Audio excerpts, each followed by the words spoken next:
My mom moved up to the loft after her brothers died. At the time, it was as far away as she could get.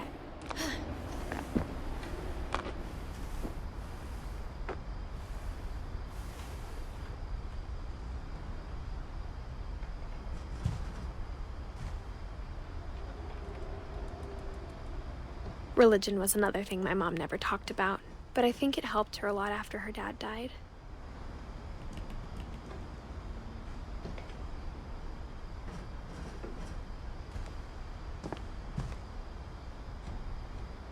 She spent a summer building houses in Calcutta, where she met my dad, Sanjay.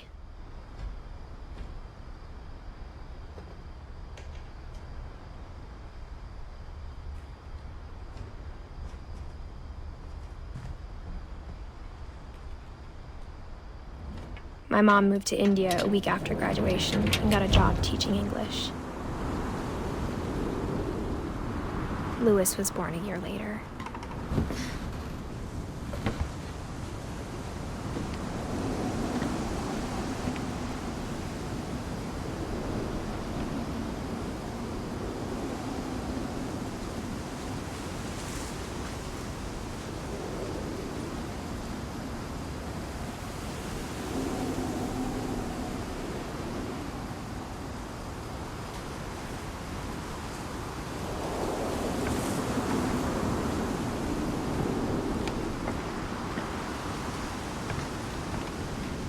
When my dad died, I don't think Mom knew where else to go.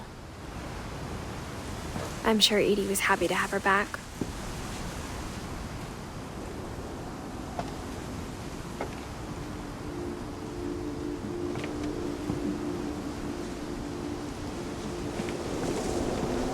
The house had to get a little bigger, but Edie was used to that. And for a while, things were good, almost normal, but it didn't last.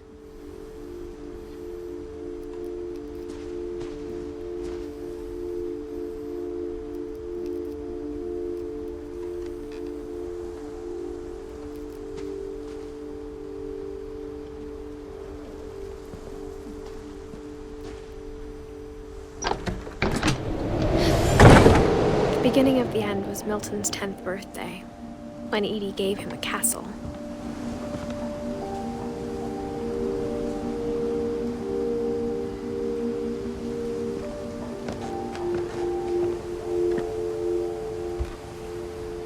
After Milton disappeared, the only thing he left behind was a room full of paintings.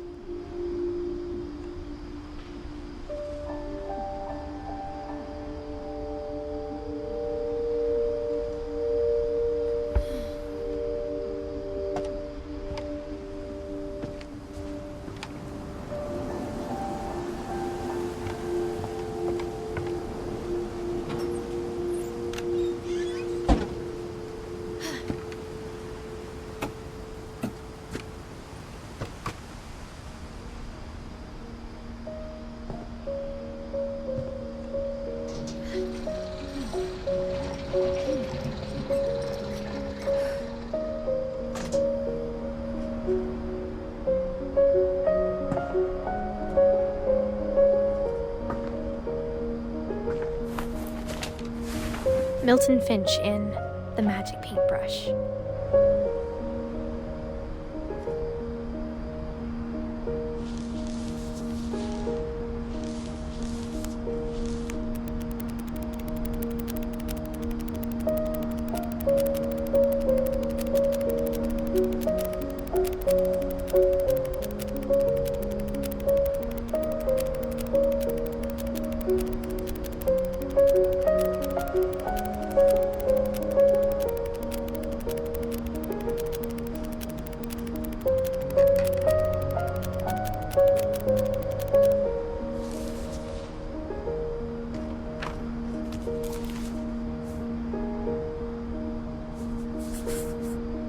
I was 4 when Milton disappeared.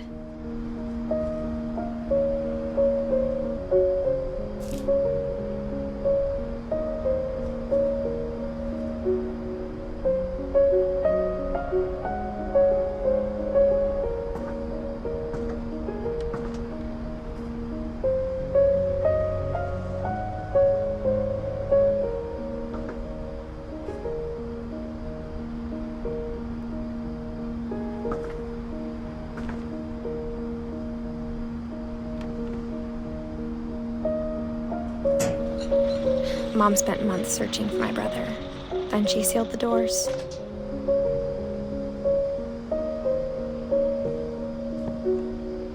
I think Edie was happy to finally have another painter in the family.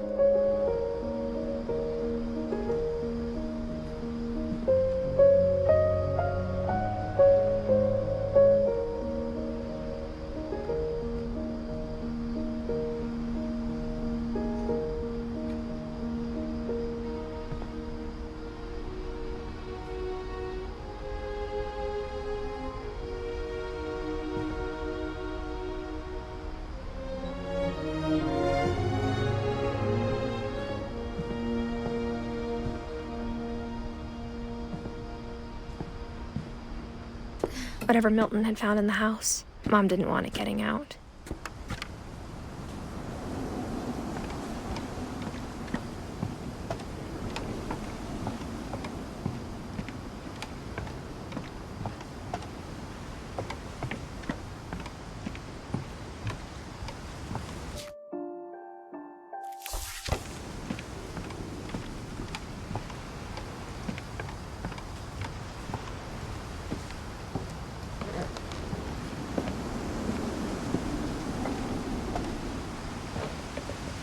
Mom definitely blamed Edie, but I think Louis blamed himself.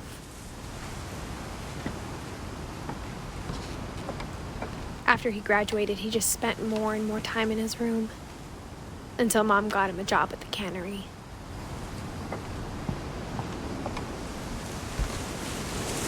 Everyone always told me to stay out of Louis's room, except Louis.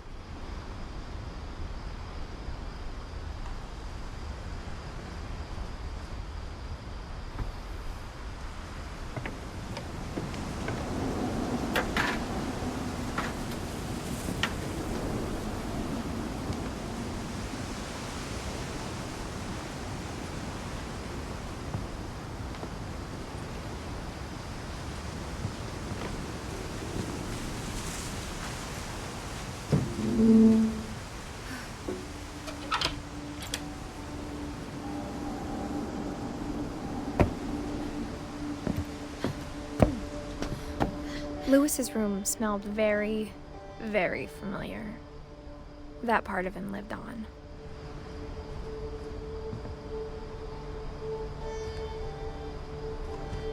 Louis and I spent a lot of time playing games together, but he was surprisingly bad at them.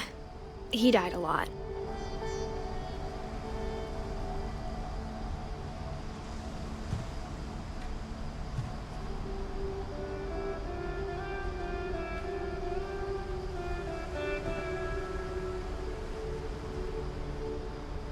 He was so proud of being Indian.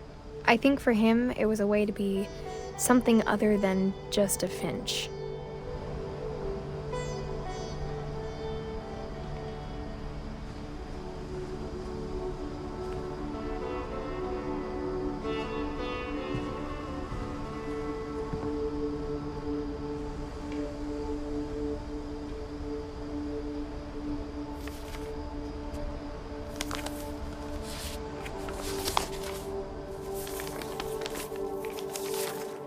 Dear Mrs. Finch, as Lewis's psychiatrist, I can understand your desire for an explanation. As I see it, the trouble began in January, shortly after we convinced your son to seek treatment for substance abuse. Newly sober, I believe Lewis first noticed the monotony of his daily life.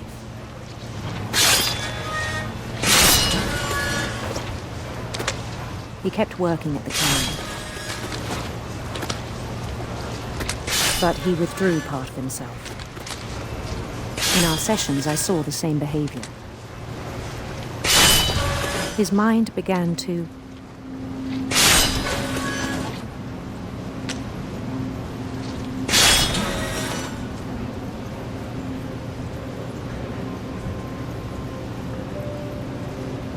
wander.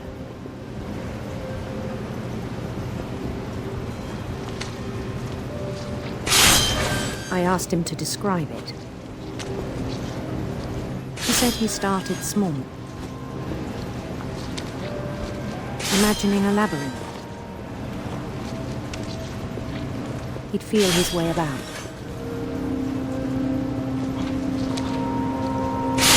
Then something moved. Bats. And toads.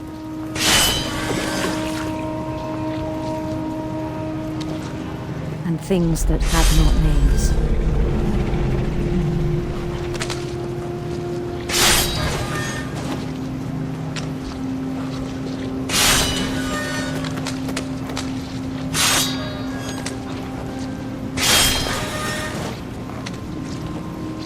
He knew it was all in his head. But he took it very seriously. I had hoped he'd find himself.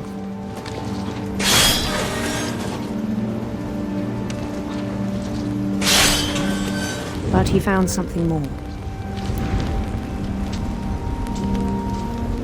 I worried about him then. Daydreaming at the cannery.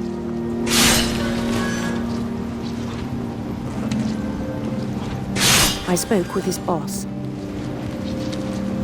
But he said Lewis had become a model employee.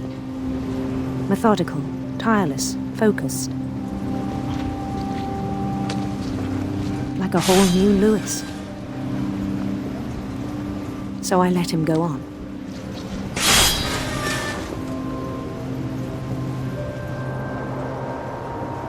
I even encouraged him. It seemed very promising at first. He told me he'd made a new friend.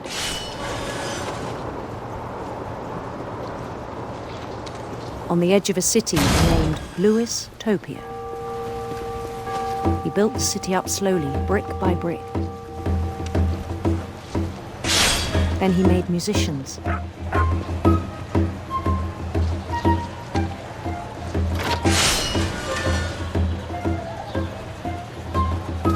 And songs for them to play.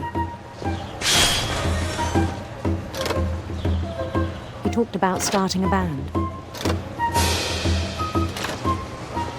And he was always humming something. Every day his imagination grew stronger.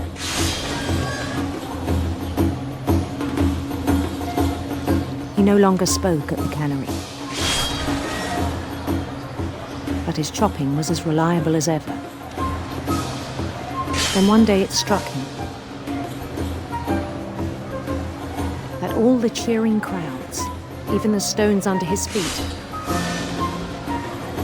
were all in his imagination, so he could do whatever he wished.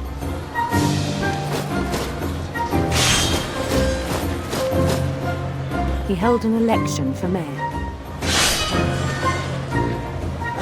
And he won.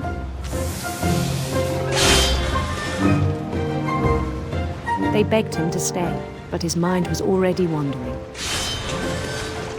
It became a game for him.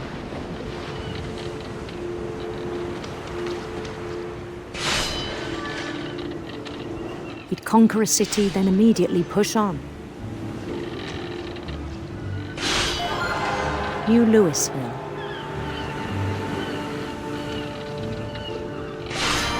St. Louis. He started drifting away from our reality.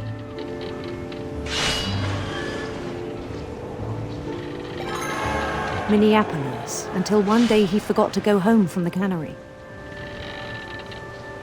Even as his mother pleaded with him, part of Lewis kept sailing on.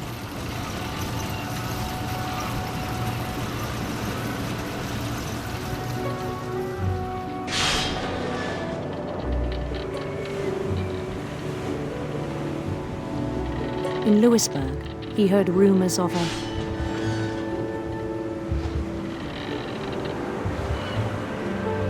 handsome queen.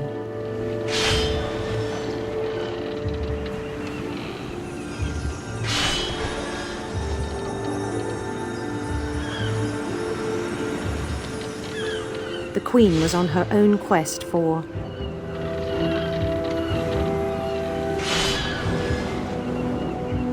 radiant rainbows.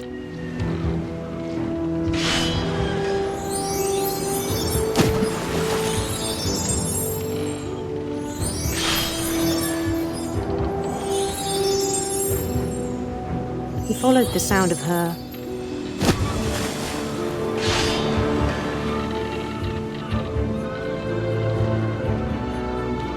silver harp.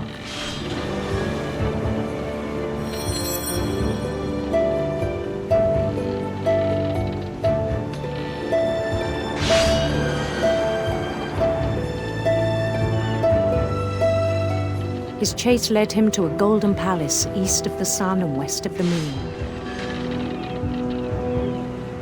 Even then, his logic remained sound.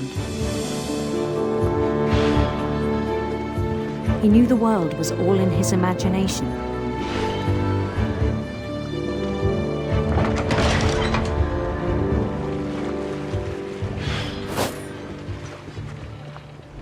But he was so proud of having created it.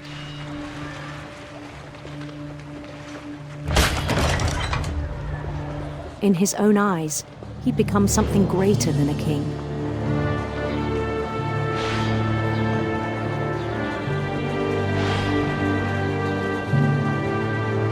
For someone who'd never known success in the real world, I think it was overwhelming.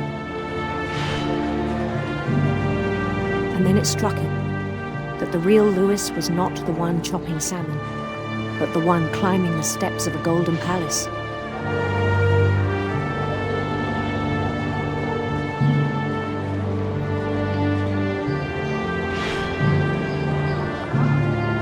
My imagination is as real as my body, he told me.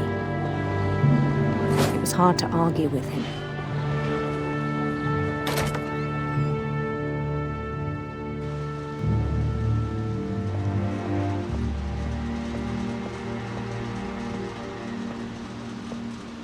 He began to forget the world we know.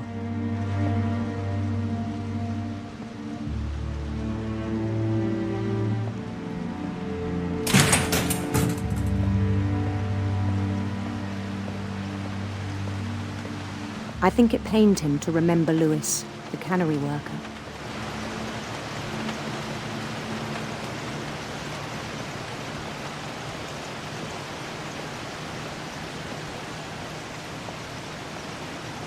He began to despise the man with a royal contempt.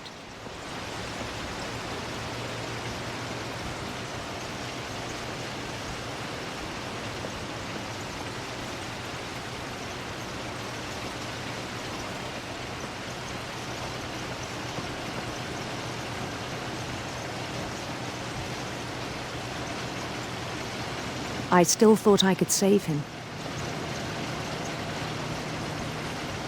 Even after he said he was being crowned king over all the lands of wonder.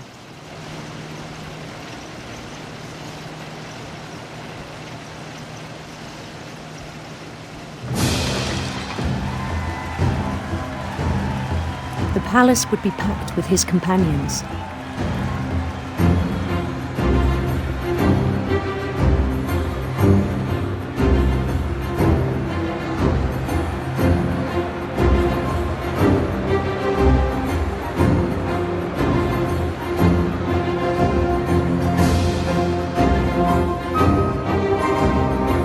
Including the wise Calico who'd insisted on advising him.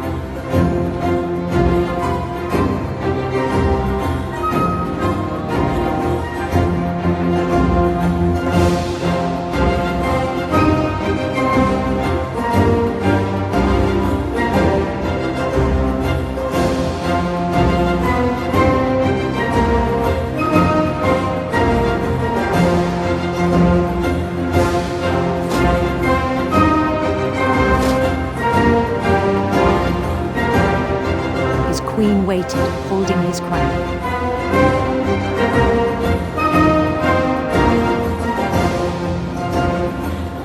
There was only one thing left to do.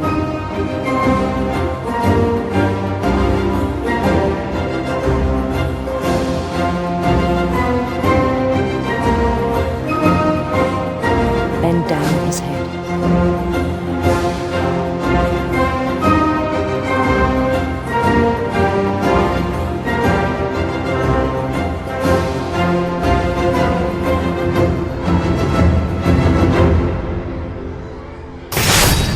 The rest I think you know. Mrs. Finch, your son was a kind man who will be missed by all of us who knew him.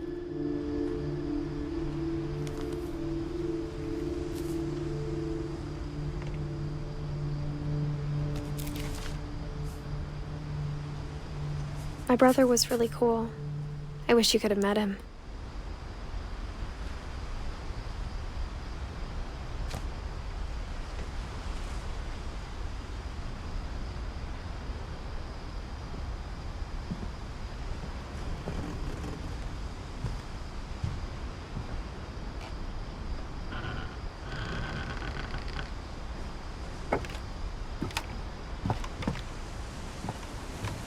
On the way back from Lewis's funeral, my mom told me to start packing.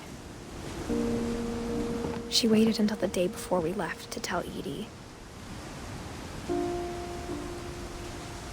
I'm not sure if she wanted to make it easier or harder.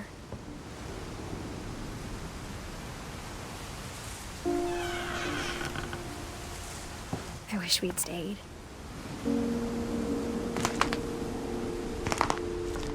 But I understand why we left.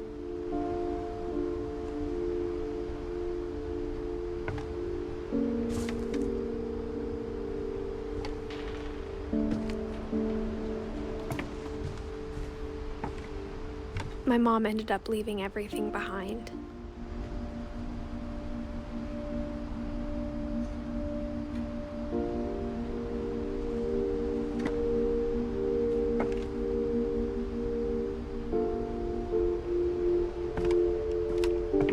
What happened that night had been coming for a long time. Maybe it should have come sooner.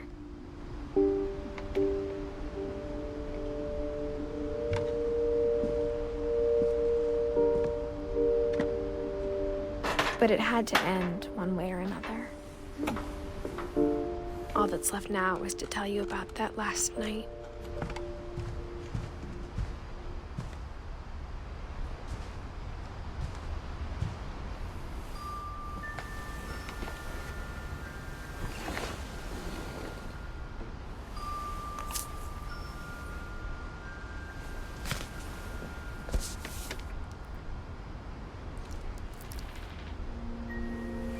That whole last day, Edie just watched us pack and didn't say a word.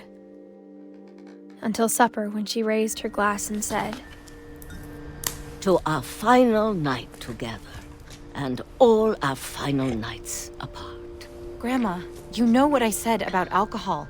Some of your medications are very Edith, specific. I left a present for you in the hallway. Why don't you go open it? The grown-ups have to argue now. I'm sorry, you're right. We're all leaving tomorrow. Let's just enjoy our last... I'm not leaving. Edith, you're excused.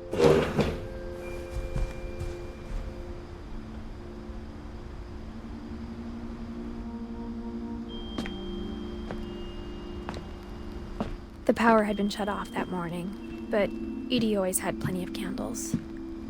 When my mom sealed the library, I don't think she knew about the other entrance, or that Edie had a key to it.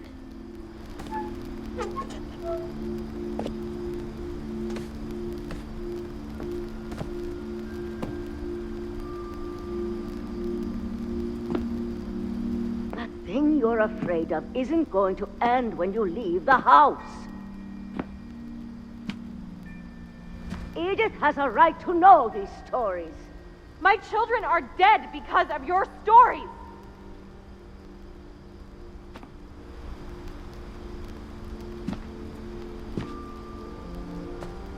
I think it's best if Edith and I leave tonight.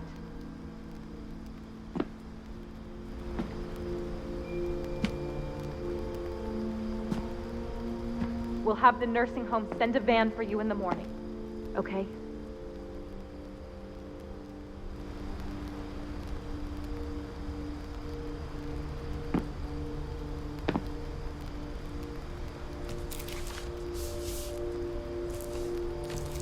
Dear Edith, there's so many stories I wish I could tell you, but there's only time for one. This is about what happened on the night you were born. That night, the tide went way, way out.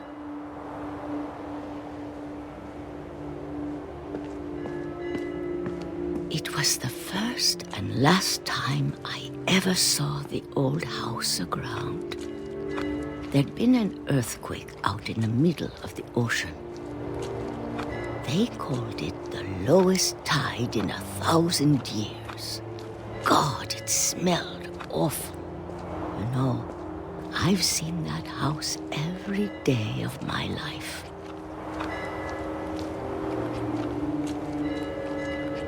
But I never thought I'd go back to it. When the fog rolled in, I lost my way.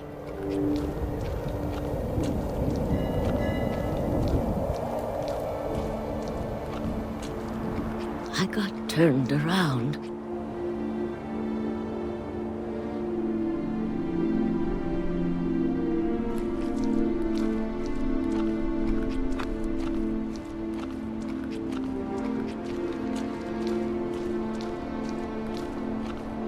For a while, I wandered.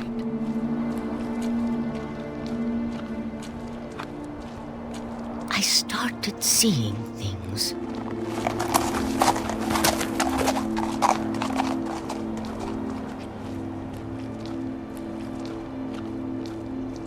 Things I'd forgotten had ever existed.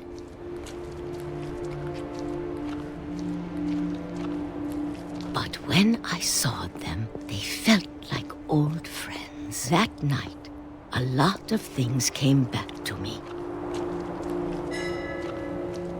Or maybe I came back to them.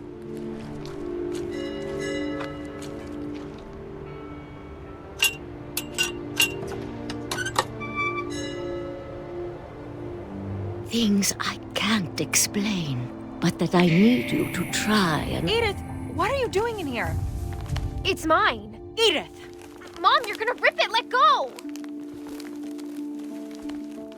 I kicked and screamed, but Mom dragged me to the car.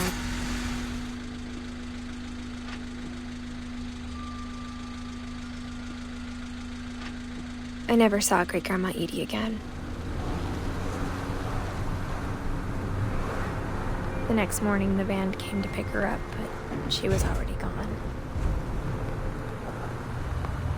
After that, we moved around a lot.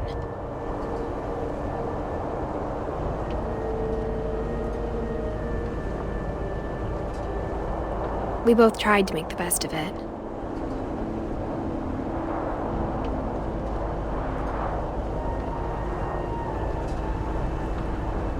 A few years went by.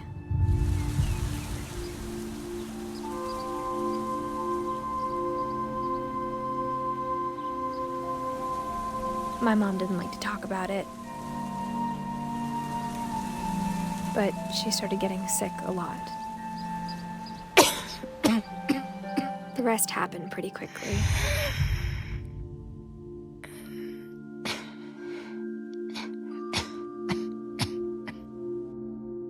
She got better for a while, and then she didn't. And then I was alone.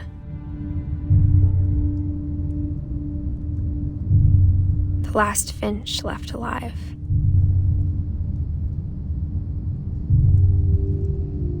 Until I found out about you. I'm still not sure what to tell you about all this. If we lived forever, maybe we'd have time to understand things. But as it is, I think the best we can do is try to open our eyes and appreciate how strange and brief all of this is.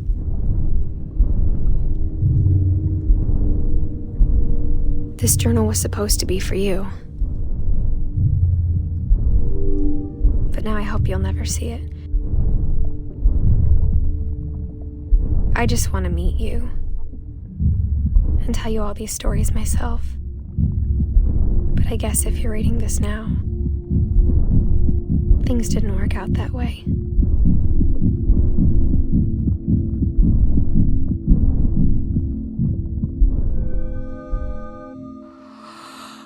This is where your story begins.